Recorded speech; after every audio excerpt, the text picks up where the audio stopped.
Halil vurdu savunmadan çekti.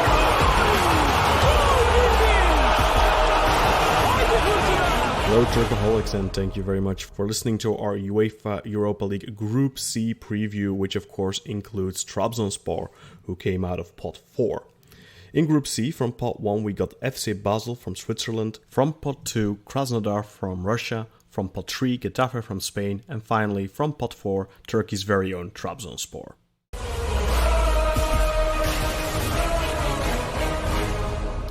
And from pot 1 we have FC Basel from Switzerland, and here to talk to us about FC Basel is Oliver Zesiger. Oliver, thank you very much for joining us. You're of course a professional football scout, and you also work on the Football Manager database, so people will be familiar with your work, I'm sure. Thanks for joining us. Thanks for having me, Kaan. So let's talk about FC Basel. How did Basel manage to get into the Europa League? And I know because I was there for one of their games, but so how did Basel fare last season, for example, in the league? Did they, I believe Young Boys won the title, didn't they? Exactly, Young Boys won the title in for the second straight year after 8 consecutive titles from Basel. And Basel was qualified for the Champions League qualification as a second from the league last season. They beat PSV Eindhoven in the first round, which means the second round actually, I believe, second round. And then, rather surprisingly, although if you watch both games, not that surprising at all, they lost to LASK, Linz ASK from Austria. And due to a rule change, they were directly qualified for the Europa League group stage because they survived the first qualifying round. And so basically they had no pressure against Linz, but they could not get past them. Yeah, and of course Besiktas fans will remember their scare last season with Linz, because it took, I believe, like a 94th minute Alvaro Negredo goal to even get past Linz. And Linz have been certainly impressive in the qualifiers, went out against Club Brugge in the final playoff round, but that's also a very good team, of course. But who would you describe as key players for this FC Basel? I believe they just lost one of their most important players that actually went to Club Brugge, Özer Balanta.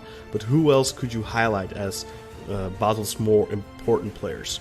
I would have said Balanta. Former football manager wanted Özer Balanta.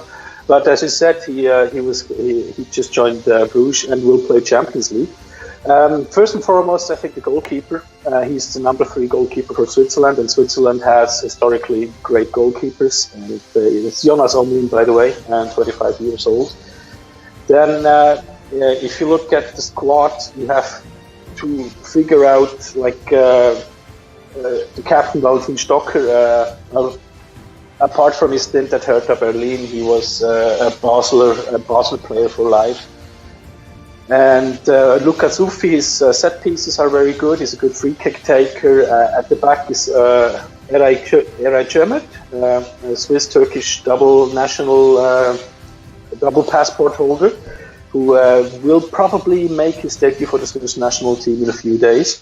And he's a modern centre-back, not always convincing at the back, but with very good long passes and a very good build-up. I was just going to say his cross passes are incredibly impressive. I remember watching Basel's return against PSV on TV, and I was just in awe of his passing ability. It's I think I even tweeted about it. He uses that cross pass too often because usually opponents adapt to it. But when he can catch them on the wrong foot, it usually creates a chance, and it's a very good weapon to have from the back. And the final player I would point out is Kemal Ademi, and he's a striker. He's almost 2 meters tall, and he's now at 5 goals this season already. And he came on a free from almost relegated Xamax-Neuchâtel and did very well so far. So those are more or less the key players. What can you tell us about their coach, Marcel Koller?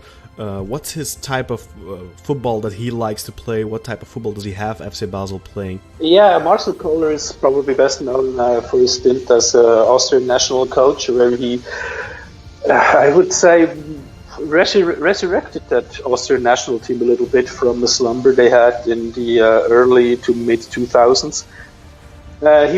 He's well known in Switzerland, of course. He's a former national player, and he was coach of FC St. Gallen, who won the championship in 2001. It was the last time a team outside of Grasshoppers, FC Zurich, Basel, or Young Boys won the title.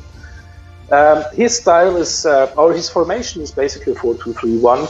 He does not change it too often, and his style is very rigid, so it's not much fluidity, and positions are usually set and they don't switch or they don't roam from that position, the players, and it's not what, let's say, tactical nerds would call modern football. What's come this season is now that they press a little bit higher, I think, and that the build-up works better. As I said, Rai Chermet is the main man in build-up. And they still use the long ball too often for my liking, but they have, as I said, Kemal Ademi at almost 2 meters up front who can play it back to the goal and then lay it off to a midfielder. And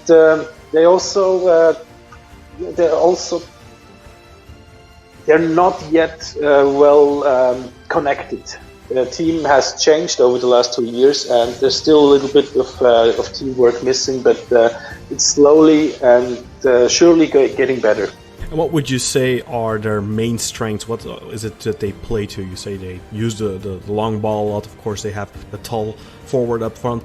But what would Trabzonspor and Getafe and Krasnodar have to watch out for when they're playing against FC Basel?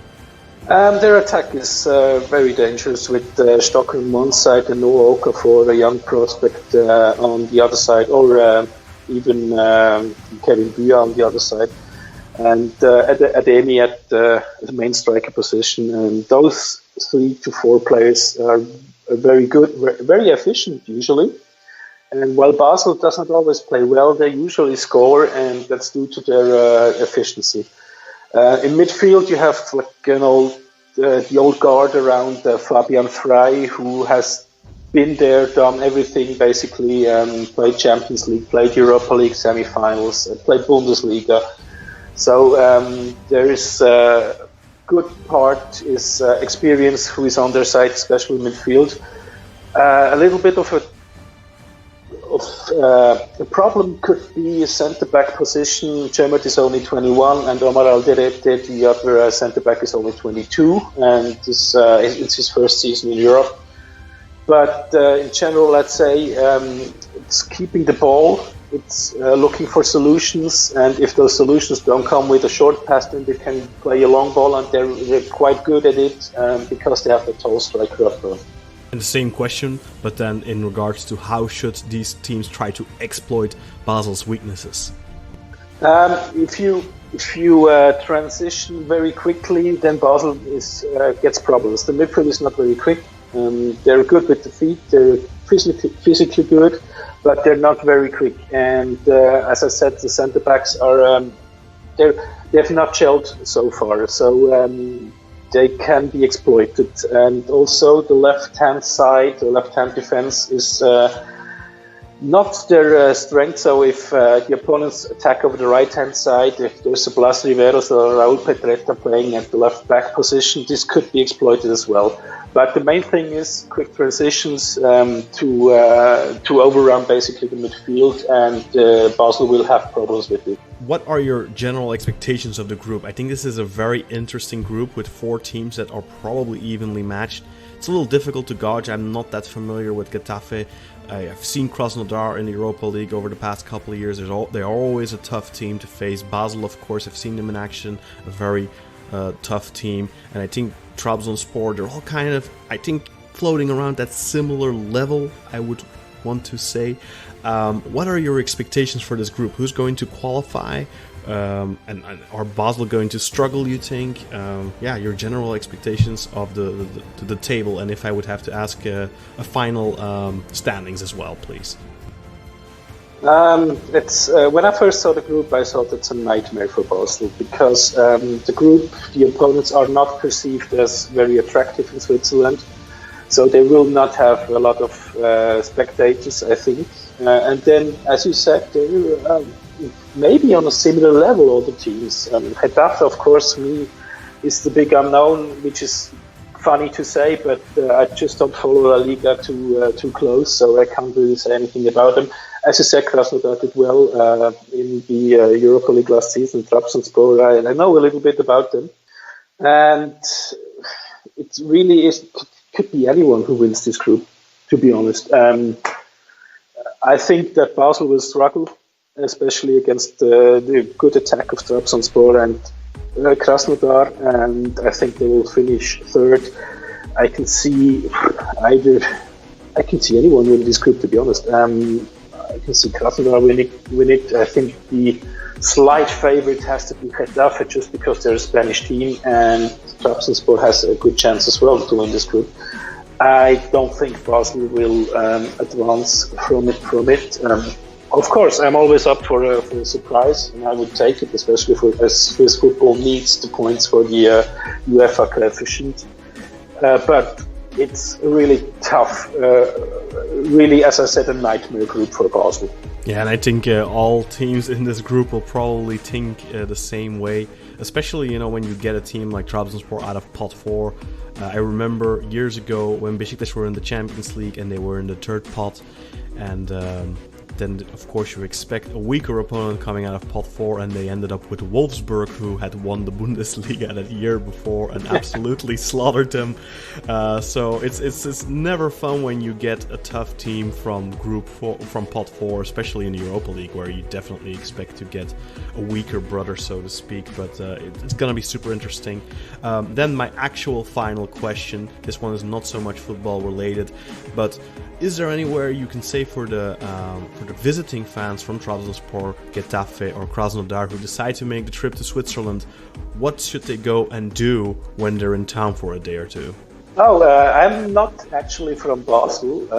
I live like an hour away, but just go walk through the old town, go to the River Rhine, go to the banks of the River Rhine and enjoy a hopefully sunny day. Maybe it will be a little bit cold in October, November, December, but enjoy a beer there at the banks of the River Rhine. And there are a lot of museums in Basel, and it's a very culturally rich city. And if you want to make a day trip, maybe go to the Rhine Falls. It's about, let's say, a 30 to 40-minute train ride. It's like a waterfall, and the most famous waterfall in Switzerland. And it's very impressive. But you will have enough to do in Basel. It's a beautiful city. It has the river, and it is very culturally rich, as I said. And no worries, you can still go for a beer. Or if you don't like the city, you can still go for a beer or 2 or 10. Thank you very much, Oliver Zesiger, and we will be continuing our preview for this.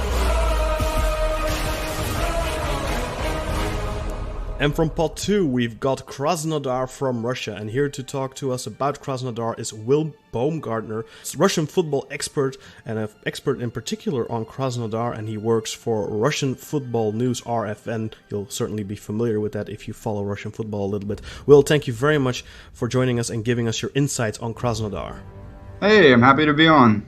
And as you can detect, Will is American. So, Will, one rule. Football it is then. So, Will, Krasnodar, it's a team that I think people who pay attention to the Europa League, like, I don't know what it is, the Europa League always fascinates me. I'm a huge fan of the Europa League. Even when my favorite club, Besiktas, isn't in it, I still love the Europa League. It's, in my opinion, the most purest form of European football there is right now, because of the way that the Champions League is structured with, all those big competitions getting those direct spots. I just prefer the Europa League in that sense. Obviously, the money in the Champions League is much better, so you always want your team to play Champions League. But when it comes to the pure charm of European football, I think the Europa League is definitely the competition to look at most. And Krasnodar are a team that have done quite well in the Europa League in recent years. They've been in the group stages. I don't really know specifically how frequently, but I seem to recall them being in it pretty much every season. And the last 6 years, actually, in a row, they've been in the Europa League. There you go. So, they're a team that's is always difficult. I remember Fenerbahce playing them and struggling a lot. I even think they knocked them out.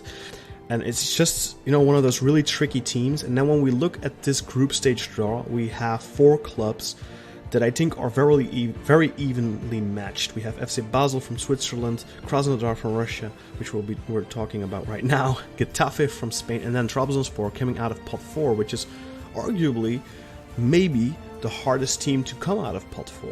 So it's really an evenly matched group. There's no top favorite in it, like a Sevilla or a Manchester United, but they're all very strong teams.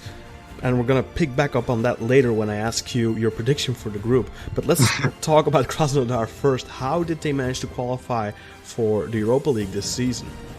Yeah, so Krasnodar actually was in Champions League qualification, and they ended up going out against Olympiacos. But in Champions League qualification, they drew Porto as their first matchup. And they lost pretty badly in the first leg, but they were able to pull it together, and they won I think it was a 3-1 victory in the second leg. They won by a whole lot, and they were able to actually go past Porto. And at that point, I was thinking, this is great. We beat the hardest team we could have possibly gotten, and now we're going to be playing in the Champions League. And then we played Olympiacos away from home and lost 4-0. We went down 1-0 at the end of the first half. And towards the end of the second half, the Krasnodar looked like they were trying to go for an away goal really heavily, and they got countered 3 times in about 25 minutes and lost 4-0. And then the second leg of that matchup, they ended up losing that 2-1. So they looked pretty bad against Olympiacos, but pretty good against Porto. And that way they ended up in Europa League after crashing out of Champions League qualification. Yeah, maybe a little bit too naive. And Olympiacos, so we saw them against Başakşehir here. Yeah, I wouldn't say they're a very impressive side, because from what I saw against Başakşehir is that they could have easily gone out, but they were very efficient against Başakşehir. And maybe Krasnodar a little bit, like you said, pushing too much for that away goal and getting caught out on the counter. Yeah, that's unfortunate, but I did take very special note to them actually managing to knock out FC Porto, because in Estádio do Dragão, that's not a small feat. Porto rarely lose at home, so that's really a huge accomplishment. And it's Europa League, like you said, for the 6th year in a row for Krasnodar. In the past, Krasnodar had a very good Russian striker, Fedor Smolov. Fedor Smolov. Is he still at the club? He is not. He's actually at Lokomotiv Moscow now.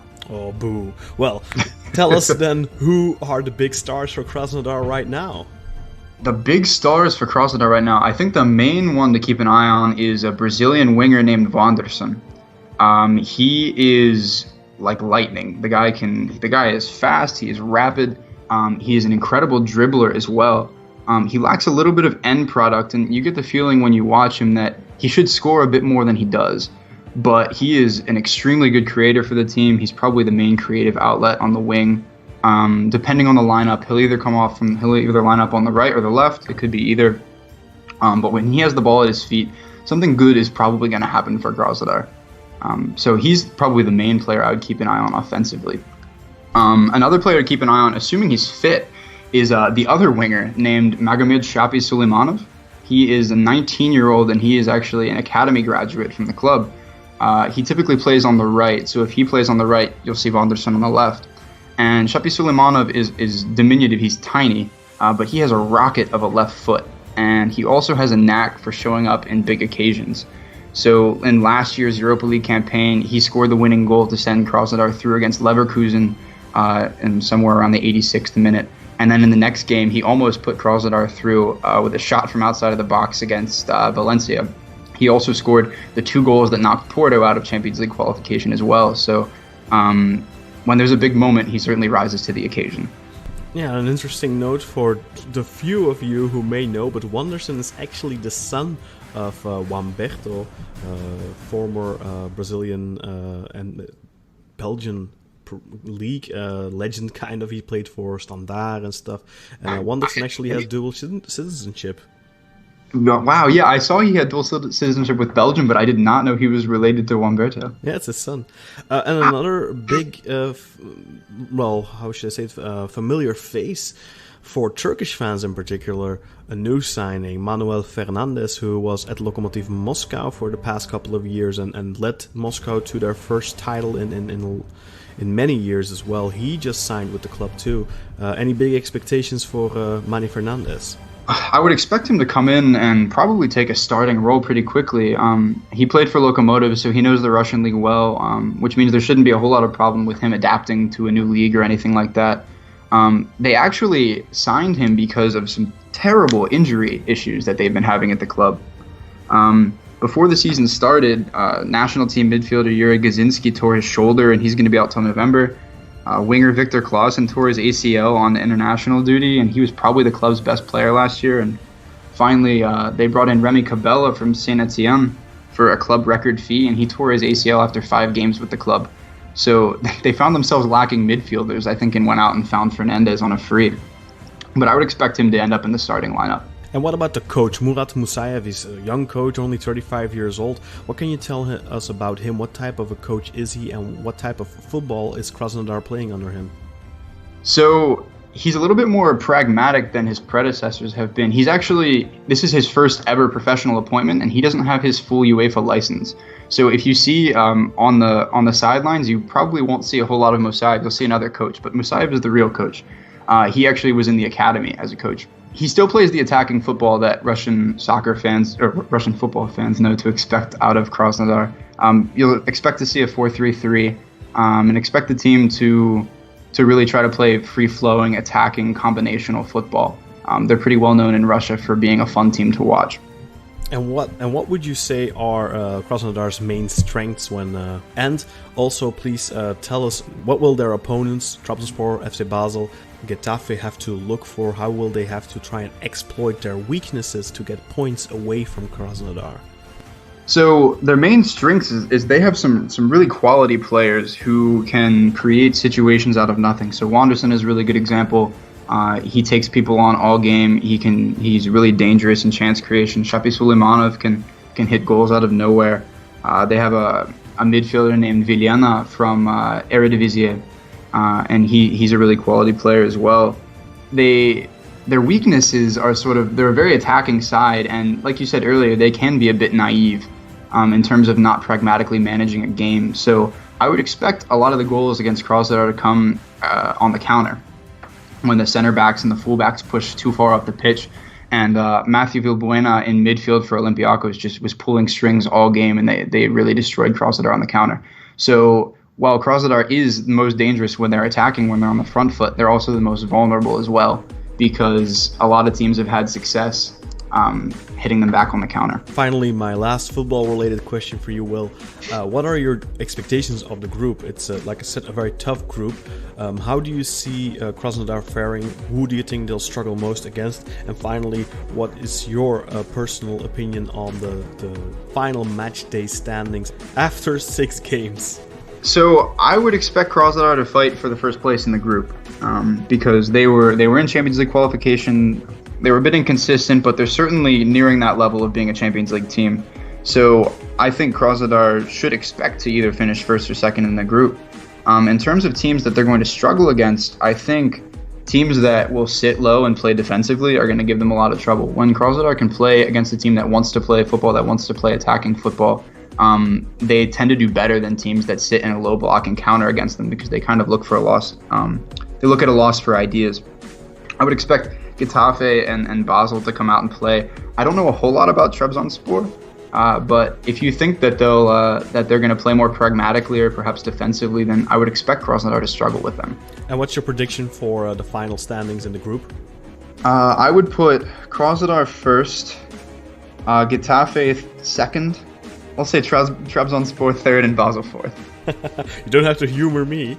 And then finally, this is probably a more difficult question, but I ask all our guests. I don't know if you've ever been to Krasnodar, but if you have, or simply maybe you just know of fun places for people, away fans, to decide to visit when they're traveling and deciding to make that long trip to Krasnodar. Is there anything you can say to Basel, Trabzonspor, Getafe fans? You know what? Go do that when you're in the area. So I have not personally been to Krasnodar, but I do know that the owner of Krasnodar, Sergei Galitsky, is a Russian billionaire, and he built a magnificent, amazing stadium for like $300 million. But around that stadium, he's building a park that is like no park I've ever seen in Russia or most of the world, really. It's absolutely beautiful. They have restaurants there. They have all kinds of attractions. So I would say go near the stadium, spend some time in the park, hang out, and make it a full day of football. Sounds like a lot of fun, Will. Thank you very much for giving your insights on Krasnodar. And we will be continuing this episode with Getafe coming up next.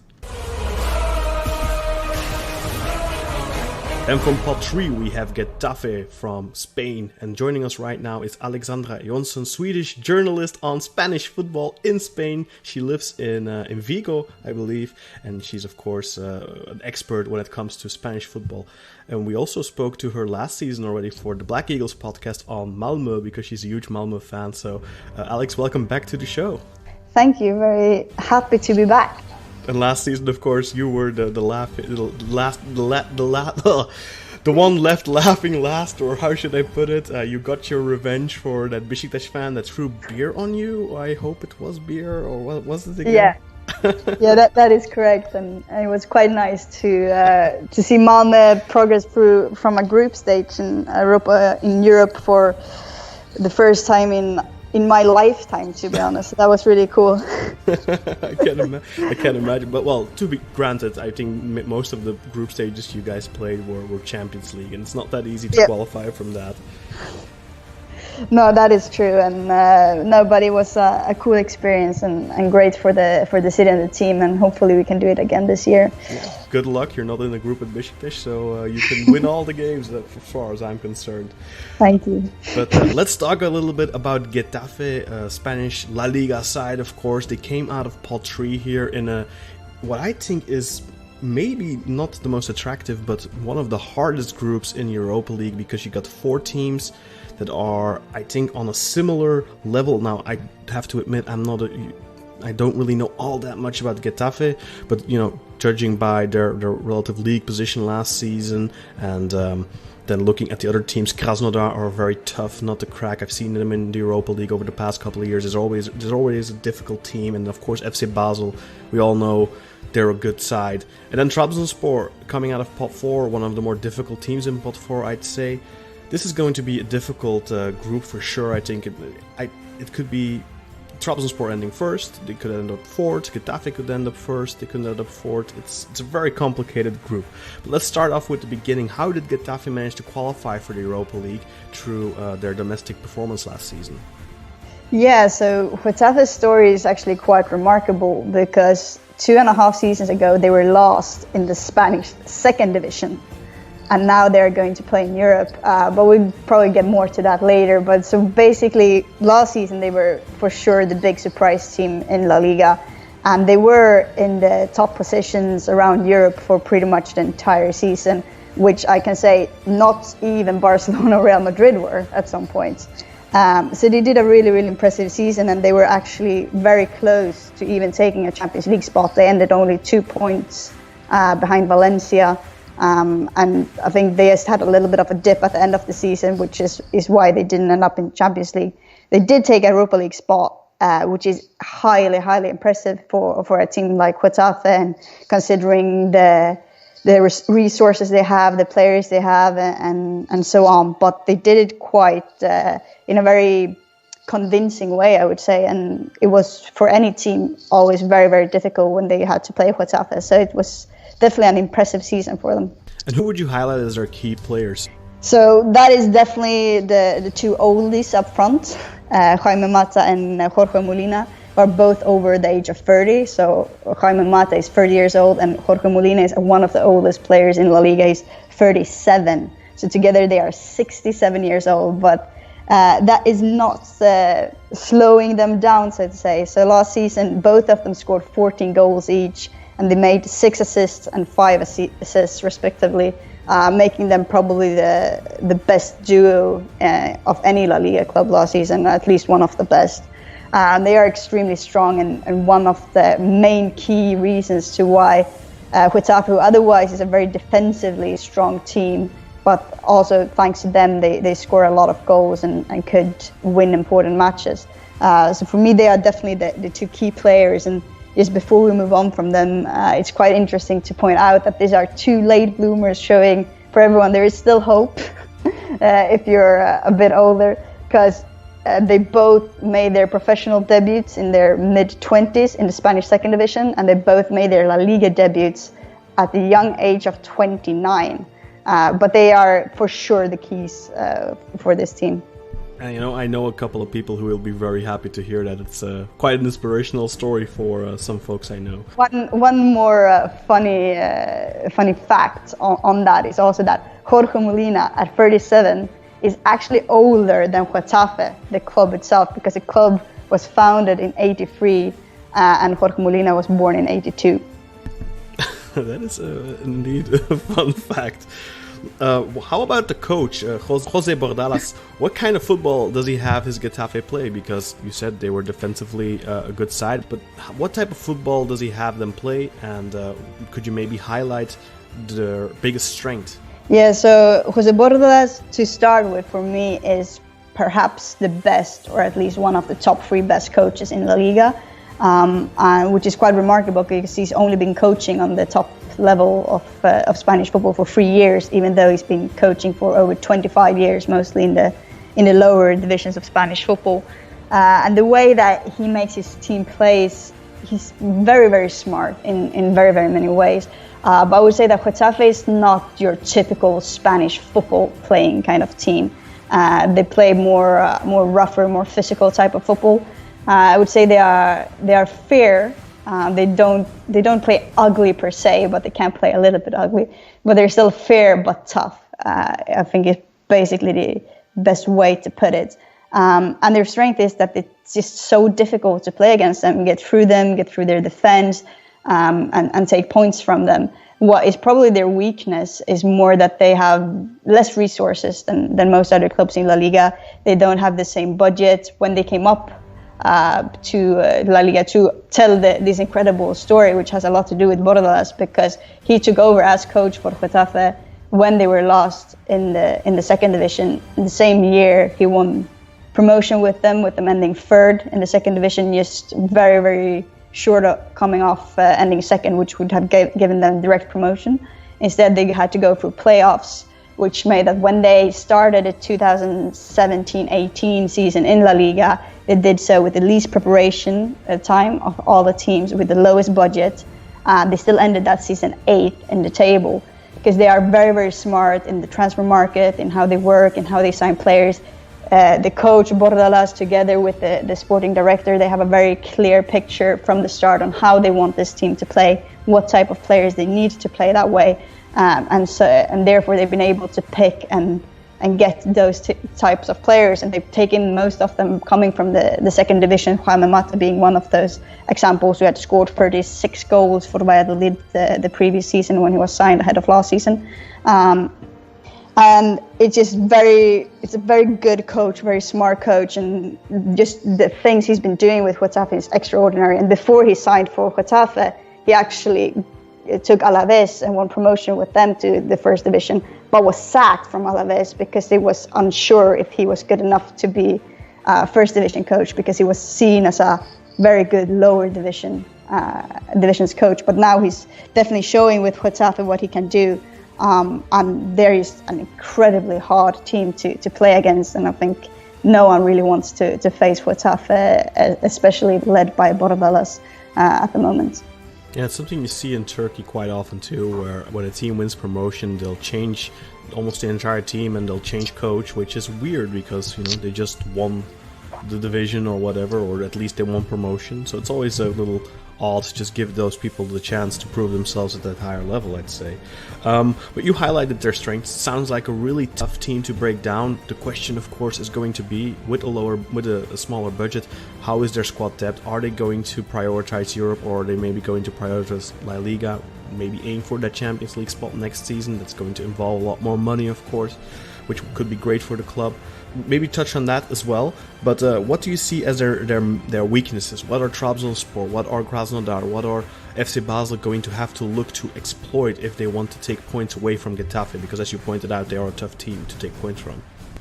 Yeah, so it's definitely what you're pointing at. It is a club that maybe isn't really prepared in the same way as many other teams to play in Europe, and that's what is my big worry for them this season, is just to see how well they are going to handle being in free competitions during one season, because they are a team that can go pretty far in Copa del Rey and things like that. They've showed that before, and they have a really good, even though, as I said before, they are a very young club, they do have a rich history when it comes to Europe success and also success in the Copa del Rey. So they've showed that before. Now it's obviously a new team, new players, and a new coach.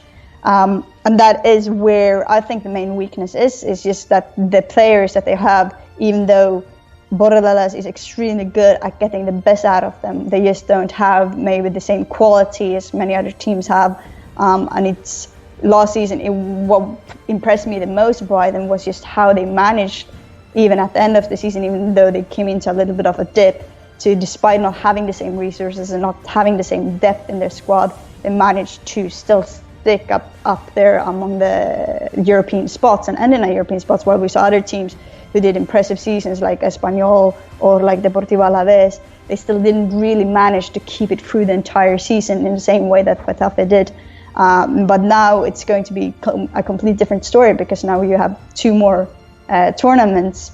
Well, you had Copa del Rey last season as well, but you have Europe as well, which is a lot of more matches coming in the middle of everything of this.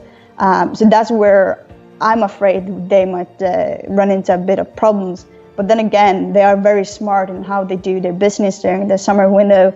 I think they've probably been thinking about it quite a lot.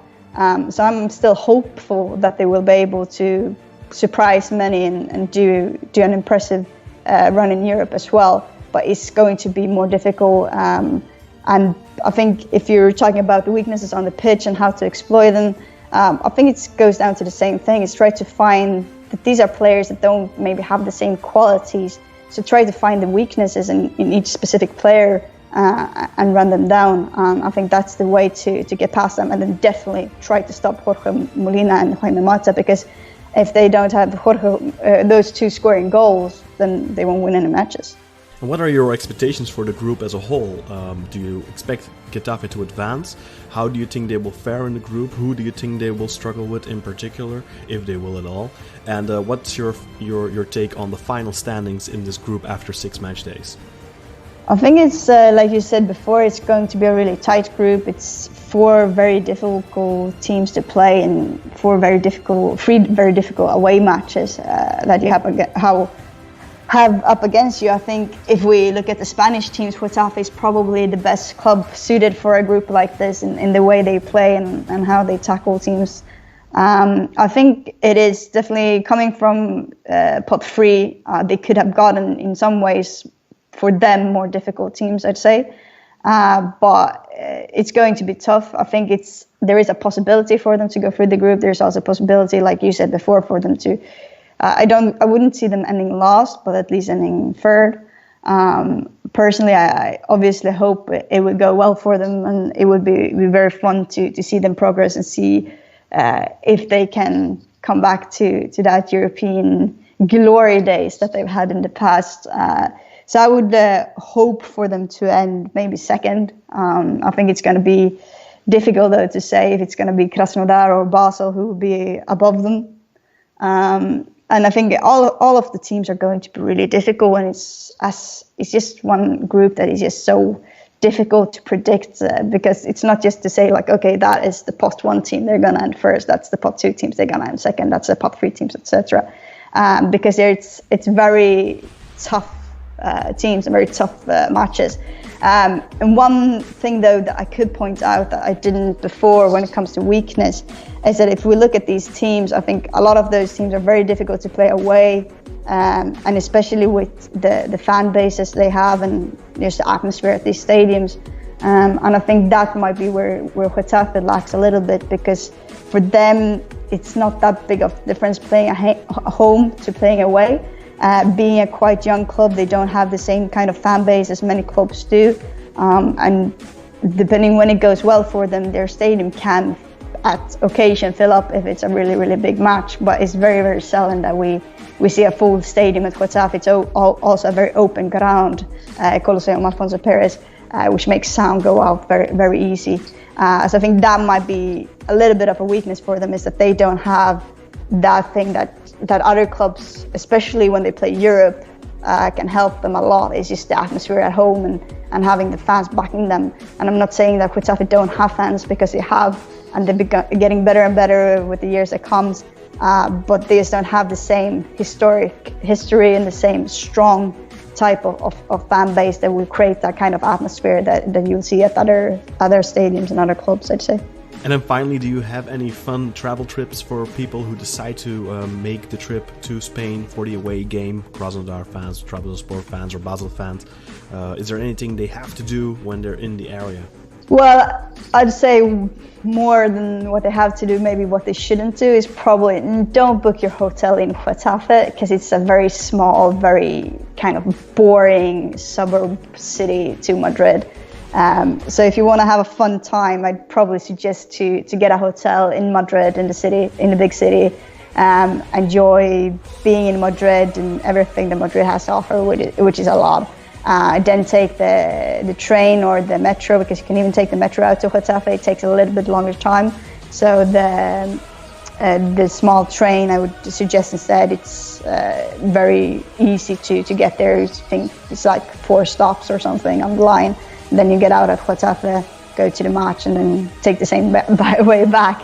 Because Getafe isn't the most exciting place, but their football is quite fun at the moment, because they're doing very well. Thank you very much, Alexandra Jonson, and we will be continuing our preview with Trabzonspor coming out of Pot. And as promised from Pot 4, Turkey's Trabzonspor, and joining us right now is our very own Yakup Marufoglu to discuss Trabzonspor, of course. Yakup, thank you for joining us. Thank you for having me, Kaan. And of course, you made your debut on Football Turca last week, and this is your second appearance. Hope you'll be a recurring guest in the future, especially since Trabzonspor are having a very good generation, a fun team, and they earned their Europa League ticket last season by ending in 4th position. There's not so much to talk about in that regard, I think, but there is something to talk about in regards of their qualifying campaign. Tell us a little bit more about how Trabzonspor got into the group stages. Who did they beat on their way to the Europa League group stages? So as we said, we finished 4th last year, and in Turkey then you have to play 2 qualifying matches, and the first one we had was against Sparta Prague. The game away was 2-2. We were down 2-0 until the 84th minute, and then we scored with Ekuban and Sorlot and tied the game 2-2. And at home, it was a tense game. The game was 1-1 until the 90 plus 6th minute, after which I think it was a corner kick, and we just counter-attacked, and Novak scored a wonderful goal, and the full stadium exploded. Afterwards, we were matched against really hard, really difficult teams, but out of all those teams, we got AEK Athens, and the first game was away again, and this time we were behind 1-0, but the team just got back to it. We got a penalty that we missed, and but Ekuban just exploded, and he had a hat-trick, so the game ended 3-1. But at home, really awful game, just as we are used to from Trabzonspor in big games. We were down 2-0 in the first half an hour. The first goal was a simple goal, and the second one was a penalty, which in my opinion wasn't a penalty.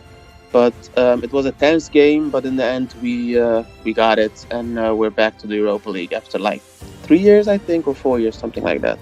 Yeah, and for the fans of FC Basel, Krasnodar and Getafe who might be listening to this, they may think, wow, this Ekuban guy, he scores a lot, that's a decent striker, but he's not a striker at all, actually. He's a more as a box-to-box midfielder, I guess you could describe him as. Yeah, he plays kind of like a number 10, but it really differs. He strolls about a lot.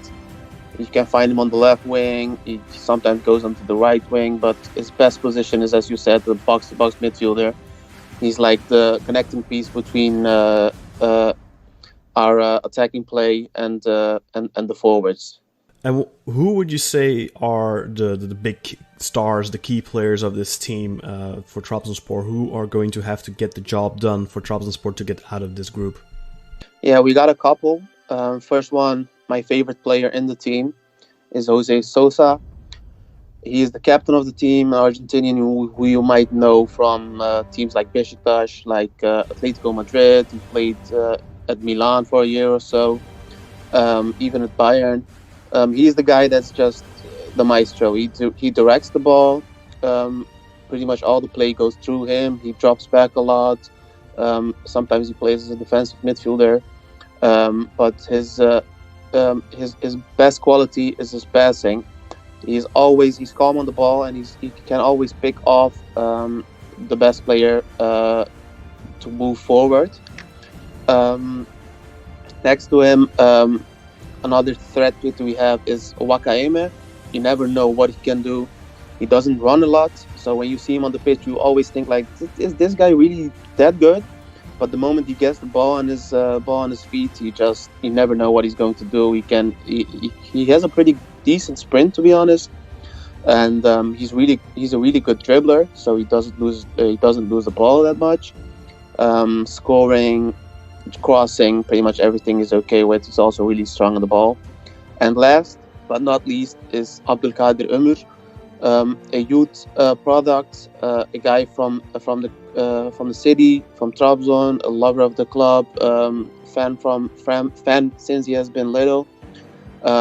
Touted as the Turkish Messi a couple of years back by UEFA. He's just really great. He's like 165, but also really good on the ball, really pacey.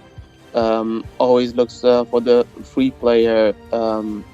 Can play on wings, but his best position, in my opinion, is in the midfield, where he gets a lot more freedom. He was injured the last game, but I'm pretty sure he'll be back for the next game against... The first game will be, I guess, against Getafe, so he'll probably be back. Yeah, and that resemblance to Messi is a real one. You often hear players get dubbed the insert random nationalities Messi, but he does have a lot of resemblances to Messi. The way he dribbles, controls the ball, his pace when he is on the ball, the way he can avoid tackles, physical, and the way he goes into physical duels. He doesn't shy away from it at all, but he uses his body really well and his agility. The only thing, that he doesn't really have that Messi has, of course, is that clinical finishing. That's something he still needs to work on, but he's a great passer of the ball too. I always love it when he tries a little lofted pass or something like that. But it's a fantastic player, of course, and Trabzonspor have some really good players, like you pointed out. Jose Sosa, fantastic player too. Let's talk a little bit about the coach, Ünal Karaman. What type of a coach is he? He was very much an unfamiliar coach when he took the job, I would say. Of course, a former player of Trabzonspor, but he didn't have all that much experience at the highest level. And when he came in, it kind of felt like he was maybe coming in as more of a caretaker. But he has really established himself as a really good coach, and he's been doing some good stuff. What type of football does he advocate? What type of football does he have his team play? And how would you describe him in general as a coach? Started his his coaching career with being an assistant manager to Şenol Güneş. Back in 2002 with the World Cup, he was the assistant manager of the team that finished the cup third. Afterwards, he had some little coaching jobs at teams like Adana Demirspor. But the reason why he was brought in to be the coach, as you said, it was kind of like a caretaker job. But I think that being an assistant to Şenol Güneş has worked out for him, because you can see a lot of what Şenol Güneş does as a coach back in what Ünal Karaman does as a coach. He likes to let the team play attacking football, the team free to play the way they want. You can see that he's given some players total freedom. Players like Abdülkadir, Vakayeme, and Sosa can just do whatever they want. It's okay. What he does this year, we got Sörloth in the striking position, a guy that's like 191, it's a really tall guy. The last couple of games, you can see that he's used him as a target man a lot, just to bring the ball down and distribute the ball. As I said, Sosa dictates the play, so the ball pretty much goes through him every time. What he does a lot, has done since like last year, is he lets the backs go over the wingers. We got some pacey backs in Pereira and Novak, and it worked out a lot for us last year, because Novak on his own scored like 5 goals, and it's more than some of the strikers that scored in Turkey. So as I said, just pretty much free-flowing football, attacking football. The team switches quickly. He has teach the team to always go after your man, and you can see that every couple of minutes you can see that if they lose the ball, the guy that loses the ball is always tracking back to get it. And the thing that's probably the most important is he has brought back team spirit. The guys really seem to click as a group. There are no little groups. There's like one big group, and the foreigners and the Turkish players seem to get on very, very well. So it's kind of nice to see Trabzonspor playing good football again. What would you highlight as Trabzonspor's main strengths, and on the other end of the spectrum as well, what are their major weaknesses or main weaknesses? What are Getafe, Krasnodar, and FC Basel? What are they going to have to look to exploit if they want to beat or get a point from Trabzonspor? I mean, the biggest strength, in my opinion, is that the team hasn't changed a lot. We didn't lose a lot of players in this transfer window. We pretty much kept the starting 11 of last year and lost only 2 players. But so the team already knows each other, knows how to play. They know the tendencies of each player. They are really patient in attacking. We don't really force the ball into the box a lot. We just wait it out, pass around, and try to find a little bit of space to do something. As I said, the team likes to play possession football, so you rather have the ball on your own feet than have it on the feet of your opponent. Multiple star players they can rely on. We got Obi Mikel, we got Sturridge, the big transfer. We got players like Vakayeme, Ekuban, Sosa. It just keeps going and going. And probably one of the biggest strength of the team is the home crowd. Every time you play in Trabzon, the stands are filled with screaming.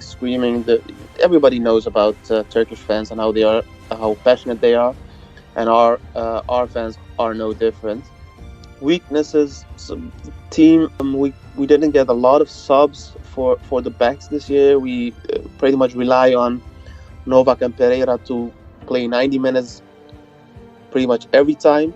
So if one of them gets injured, and with Pereira being really like 34 years old, if I'm not mistaken, it's kind of hard. It's kind of bad to rely on a player of that age to keep playing without being injured. Another weakness is that sometimes the team seems to rely too much on those couple players to do their magic. Every so often you can feel the team just pull the handbrake and everybody stops in their tracks, and they hope that a Abdülkadir or a Vakayeme can do something instead of just moving forward as a team. And lastly, in my opinion, the biggest weakness that we have now is that we don't really have a competent defending midfielder. Onazi, our starting midfielder, a defending midfielder, is still recovering from his injury of last year. Obi Mikel, since coming in, doesn't really have match fitness and doesn't really, exude calmness on the ball. He had some pretty terrible games. We have players like Doğan Erdoğan, but they don't really have the experience of big matches. So let's hope that Onazi returns and that Obi Mikel can get back to form. Yeah, and it's a tough group, we have to say. Not really a flashy group. I've said it before in the previous segments. It's not the sexiest group, so to speak, but it's a very tough group with 4 teams that are probably going to be at a similar level. You could probably end in this group with with 10 points and win it, or you could end with 6 or 7 points and be bottom. I think it's going to be very tight. Getafe could end top, they could end in 4th position. Trabzonspor could end top, they could end in 4th position. Same thing goes for Basel and Krasnodar. These seem to be 4 teams that are quite evenly matched. Obviously the budgets are a little different here and there, but it is a tough group. And what are your expectations of this group? Are you very hopeful for Trabzonspor to get out of it, or are you more like, you know what, this is really a tough group. If we manage to get out of it, that would be great, but I'm not putting all my hope on it. And what is your prediction for the final standings after 6 match days? I'm always confident in the team, even though they have proven a couple of times that I maybe shouldn't have been. I'm always confident in the team, because the football that they play in Turkey is really different compared to the European football. In Europe, you get a little bit more freedom to pass the ball around, so you have a little bit more time to, take your chances. But yeah, I don't really see us finishing last, but I also don't see us finishing the top of the group. In my opinion, I think they will finish second, but it pretty much all depends on the first game against Getafe. It's an away game, so it's kind of difficult because we rely on the home fans a lot. And depending on which players are back from their lack of match fitness or their injuries, the first game is pretty much going to define the rest of the group.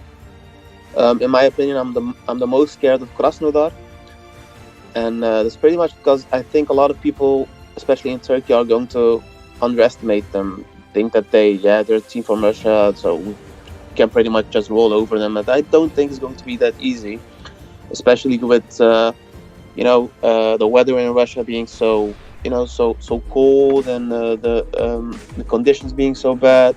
But I'm confident in the team. The thing is, though, in the league we're going to have some really big games around the Europa League games. So the team is going to be tested. The rotation is really going to be tested. After the game against Krasnodar, we have a game against Başakşehir. Before the game against Basel, we have a game against Beşiktaş. So, after the game against Getafe, the second one at home, we have a game against Galatasaray. So, it's really hard games all around. And we have to really see how Ünal Karaman is going to cope with it. One of his weaknesses last year was that he didn't really make good subs at the right moment. And we'll see if he finally is going to redeem himself. And let's hope that we do well, because in my opinion, if we get through, we're just going to the final. We're bringing it home. I'm saying it right now. Actually, you know what? Krasnodar Trabzonspor is a kind of Black Sea derby, because Krasnodar is located at the shores of the Black Sea in Russia. So that's quite interesting. It's not really I don't even think it's that far of a flight if there's a direct connection. I'm not sure about that. But it's definitely going to be an interesting match. Let's not forget they also beat Fenerbahce a couple of years ago. I think they're a very tough team that should not be underestimated. They are in the Europa League, have been in the Europa League for most of the past couple of seasons. They're a consistent team and that gets out of the group. Definitely not a team to underestimate, I think. It's going to be tough, but it's going to be a very interesting group at the same time. Hopefully Trabzonspor can do well and can get out of the group, just so that Turkey gets some more coefficients. Yakup, thank you very much for giving your insights on Trabzonspor, and of course thank you to everyone else who contributed to this episode of Football Ala Turca, in which we previewed Group C in the Europa League. And please do not forget to check out our other group previews that will come out after this one. We will have Başakşehir's Group J, coming out in the near future. Also Galatasaray's Champions League group, including Real Madrid and Paris Saint-Germain, that will be coming out next week. And switch over to the Black Eagles podcast if you want to hear and learn more about Beşiktaş's Group K in the Europa League. That episode will also drop at the beginning of next week. Thank you all for listening, and good luck, Trabzonspor.